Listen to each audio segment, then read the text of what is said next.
우리 찬송가 435장 찬송하시겠습니다. 435장입니다.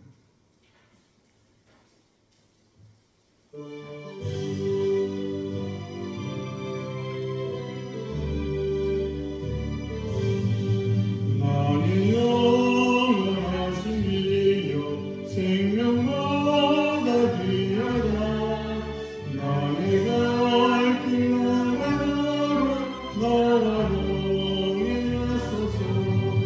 주께로 가까이 주께로 나오니 나의 갈 길 나가라 나와 동행하소서. 세상 모든 아니로가 모든 명예 버리고 험한 일을 나누다가 나와 동행하소서. 주께로 가까이 주께로 나오니 나의 갈 길 나가도록 나와 동행하소서. 모든 골짜 지나가며 험한 바다 건너서 천국문을 이루도록 나와 동행하소서. 주께로 가까이 주께로 나오니 나의 갈 길 나가도록 나와 동행하소서.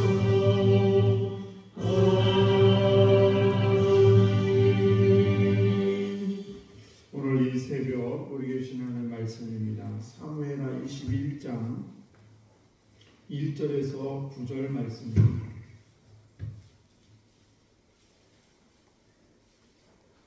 사무엘하 21장 1절에서 9절 말씀 제가 한 절 여러분 한 절 교독하겠습니다. 다윗의 시대에 해를 거듭하여 3년 기근이 있으므로 다윗이 여호와 앞에 간구하며 여호와께서 이르시되 이는 사울과 피를 흘린 그의 집으로 말미암이니 그가 기브온 사람을 죽였음이라 하시니라.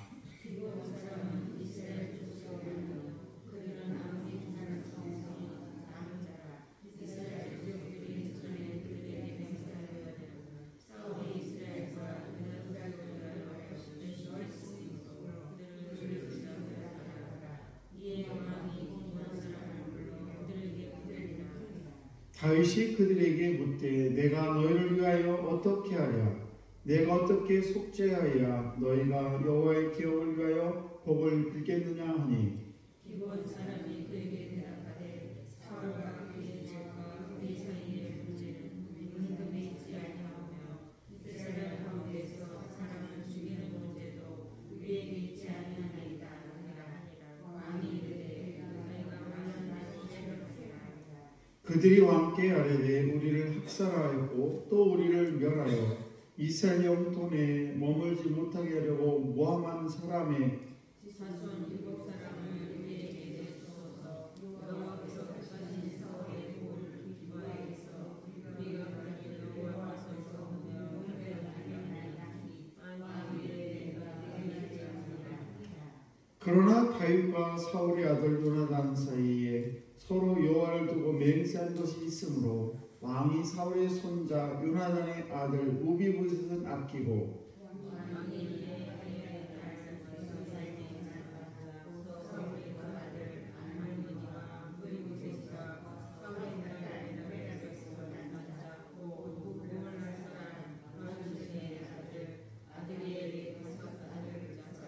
같이 합니다. 그들을 기브온 사람의 손에 넘기니 기브온 사람이 그들을 산 위에서 여호와 앞에 목매어 달매 그들 7사람이 동시에 죽으니 죽은 때는 곡식되는 첫날 곧 보리를 내기 시작한 때더라. 아멘. 기도하겠습니다. 하나님 아버지 감사합니다. 오늘도 여전히 주님의 사랑 가운데 죄를 품어주시고 이 귀한 세월을 하시니 또한 감사합니다. 아버지 오늘 한 날도 주 예수의 이름으로 승리하게 하시고 하나님의 말씀을 앞세워 늘 한 걸음 한 걸음 아름다운 삶을 살아갈 수 있도록 저희들의 은총을 베풀어 주옵소서. 건강도 주님 책임져 주시고 또 저희들의 모든 자손도 또 우리의 모든 기업도 주님께서 일일이 간섭해 주셔서 아버지 발걸음 발걸음이 주님 때문에 주님으로 인하여 기쁨이 넘치는 귀한 영혼 다 되게 주옵소서. 오늘도 주 앞에 1,000번 예물을 가지고 왔습니다. 우리 김현희 원사님 축복해 주옵소서. 아버지께서 귀한 딸의 기도를 날마다 들으시는 하나님, 오늘도 230번째 주 앞에 1,000번 예물을 드리는 귀한 딸의 간구의 소원을 들어 응답해 주시고 기쁨으로 오늘도 돌아갈 수 있도록 은총 베풀어 주옵소서. 또한 저희들 자손들도 주님 책임져 주시고 어디에서 무엇을 하든지 하나님의 큰 기쁨이 될 수 있도록 아버지여 모든 악의 무리를 물리쳐 주시고 오늘도 승리한 날 살아갈 수 있도록 은총 베풀어 주옵소서. 오늘도 말씀을 전하고 듣습니다. 이 말씀 속에 역사하시는 그 세미하신 하나님의 음성에 귀 기울이게 하시고 또 그 말씀에 따라 순종하여 하나님의 큰 기쁨이 되는 귀한 영혼 다 되게 주옵소서. 오늘도 모든 것을 다 주께 의지하며 사랑 많으신 예수님 이름으로 축복하며 기도드려옵나이다. 아멘. 네, 귀하고 복된 새벽입니다. 오늘도 이 귀한 새벽에 나오시는 귀한 성도 하나님의 크신 은총이 여러분에게 충만하시길 축복합니다. 오늘 말씀 보시게 되면 다윗이 이제 60세가 다 돼갑니다. 60세가 될 쯤에 기근이 일어나게 되는데 3년 동안 기근이 있습니다. 다윗이 3년 동안 기근이 있을 때 고대 사회에서 3년 동안 기근이라는 것은 엄청난 사건입니다. 그래서 그런 것들을 지금도 그렇게 얘기하지 않습니까? 비 오고 눈 오고 뭐 이런 재앙이 있으면 나라님이 잘못해서 그렇다고.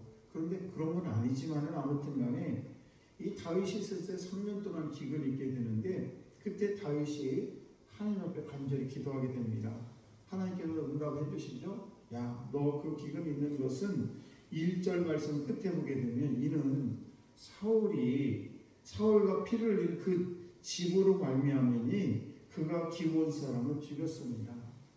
사울이 기브온 사람을 죽였기 때문에 그래서 지금 3년 기근이 있다는 것입니다. 사울과 지금 다윗의 이 사이는 한 30년이 됐어요. 지금 사울이 죽고 다윗이 왕이 된 지 한 30년이 됐는데 그 30년 정도 흐른 뒤에 지금 하나님께서 30년 전에 일어났던 그 사건에 대해서 지금 그 죄의 대가를 물어보고 있는 것입니다.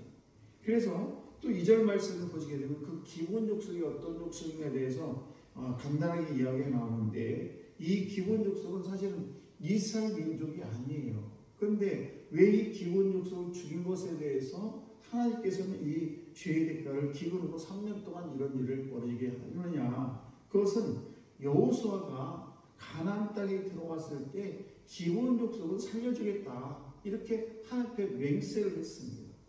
그런데 그것을 사울이 그 약속을 파기하고 그리고는 기본 족속을 죽였기 때문에 하나님께서 그 문제 삼으시고 30년이 지난 뒤에 다윗에게 그것을 물어보는 그것을 죄의 대가를 치르게 하는 그런 일이 벌어지고 있다는 사실입니다.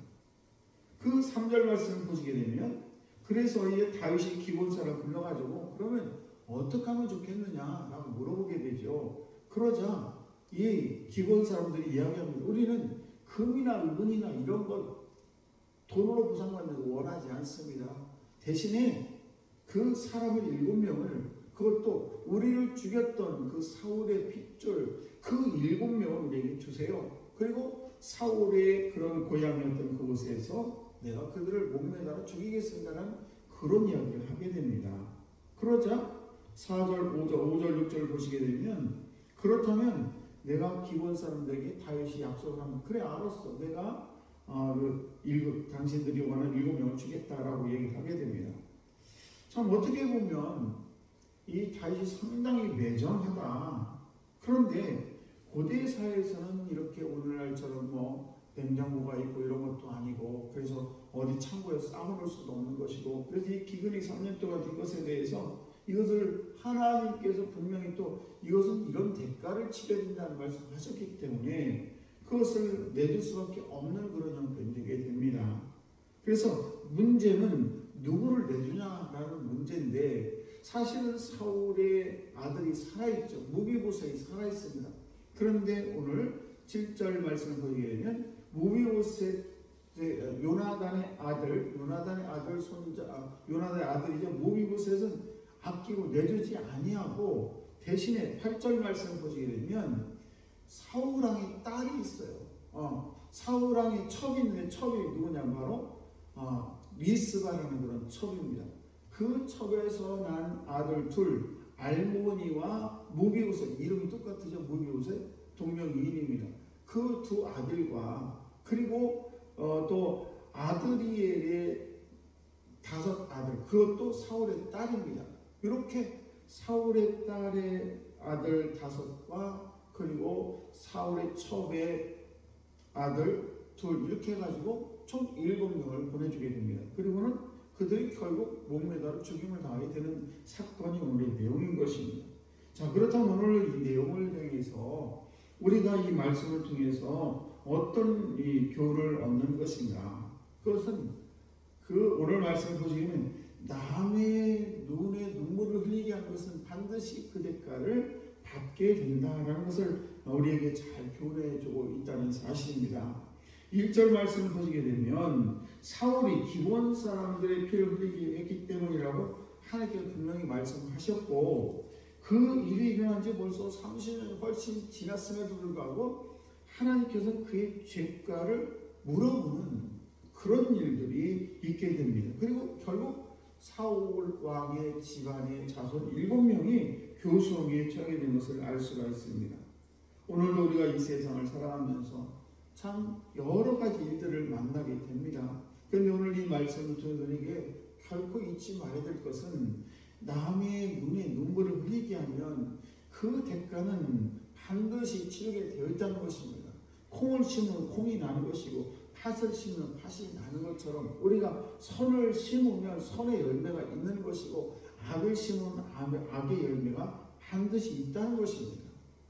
여러분들도 지금 우리가 그런 현상은 없습니다만, 저희 이제 형제들이 모여서 늘 명절 때, 지금은 형제들이 이제 좀 흩어져서 잘 모이지 못합니다. 큰형님도 돌아가시고 어머니 아버지가 안 계시고 그러다 보니까 이제 각자 다 결혼해서 집안이 있기 때문에 각자 이제 모이긴 합니다만, 형제들이 꼭 모이게 되면은 꼭 그런 말씀을 했어요. 어머니 아버지 기도 덕분에 우리가 이렇게 지금 잘 되고 있다는 것을 이야기합니다. 그래서 여러분들도 오늘 이렇게 새벽에 오셔서 새벽제단을 쌓고 자녀를 위해서 날마다 기도하는 것, 이런 것들이 그냥 공중에 붕 떠서 그냥 메아리처럼 흩어지는 것이 아니라 하나님께서 여러분의 선한 그 모든 것들을 다 기억하시고 여러분의 기도를 들어 응답해 주심을 믿으시기 바랍니다. 하나님이 살아계시기 때문에 오늘도 여러분의 모든 소원의 기도를 하나님께 다 들으시고, 지금 내가 응답하지 못한 것에 대해서 억울해할 필요도 없습니다. 왜냐하면 하나님께서는 반드시 우리의 기도를 들어 응답해 주시기 때문에 그렇다는 사실입니다. 훗날에 저와 여러분의 자손들이, 야, 우리 엄마가, 우리 아버지가 새벽마다 나를 위해서 기도했어. 그래서 지금 내가 여기 있는 거야. 라는 그런 고백이 여러분에게, 여러분의 자손에게도 날마다 넘쳐나시기를 주의 이름으로 하나님을 축복합니다. 기도하겠습니다.